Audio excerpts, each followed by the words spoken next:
благодарам на репликата, колежке.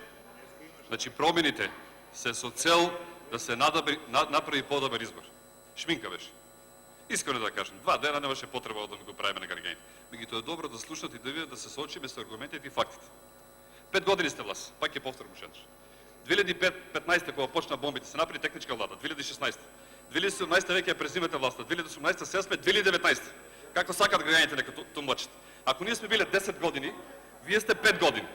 Што направите вие за овие 5 години? Да ви кажам? 1,5 милиарди евра ја задолживте државата. Без при тоа да се спроведе ниту единствен проект. Владата мора да даде одговор на што се потрошени овие пари, со кои го задолжија секое семејство во Република Македонија. Кажете ми вие и вашите колеги од Струмица, вие што направивте за Струмица? Јас кажам што имам направено за ова. Ќе ви кажам. Имаме пат во градежништвото, нема нови инвестиции, нови работни места, нема покачување на плати, пензии, социјална помош, а трошоците за живот вртогола растат. Владата дополнително ја зголеми акцизата на нафтата, а имаме изголемени даноци кои негативно се одразија општо во општеството, почитувана колешке. Голем е проблем. И додека реално не се зафатите со метлата, ништо не правим.